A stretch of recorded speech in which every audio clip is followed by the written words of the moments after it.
ಬೆಂಗಳೂರಿನ ರವೀಂದ್ರ ಕಲಾಕ್ಷೇತ್ರದಲ್ಲಿ ನಿನ್ನೆ ನಡೆದ ಛತ್ರಪತಿ ಶಿವಾಜಿ ಜಯಂತಿ ಕಾರ್ಯಕ್ರಮವನ್ನು ಕನ್ನಡ ಮತ್ತು ಸಂಸ್ಕೃತಿ ಇಲಾಖೆ ಸಚಿವ ಶಿವರಾಜ್ ಎಸ್ ತಂಗಡಗಿ ಉದ್ಘಾಟಿಸಿದರು.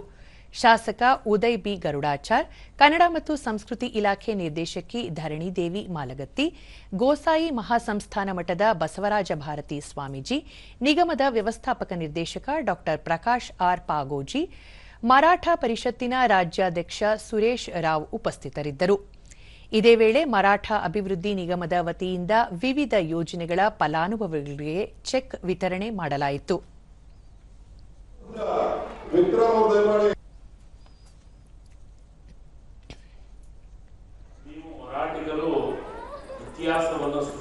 ಬಳಿಕ ಶಿವರಾಜ್ ತಂಗಡಗಿ, ಸರ್ವಧರ್ಮ ಸಹಿಷ್ಣುತೆಗೆ ರಾಜರ ಆಡಳಿತ ಮಾದರಿಯಾಗಿದ್ದು, ಈ ಬಗ್ಗೆ ಇತಿಹಾಸದ ಸಮರ್ಪಕ ಅಧ್ಯಯನ ಅಗತ್ಯವಿದೆ.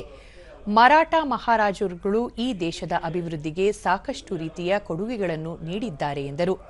ಸಾಹು ಮಹಾರಾಜ್ ಅವರು ಮೊಟ್ಟ ಮೊದಲ ಬಾರಿಗೆ ತುಳಿತಕ್ಕೆ ಒಳಗಾದ ಜನರಿಗೆ ಮೀಸಲಾತಿ ಘೋಷಿಸಿದರು.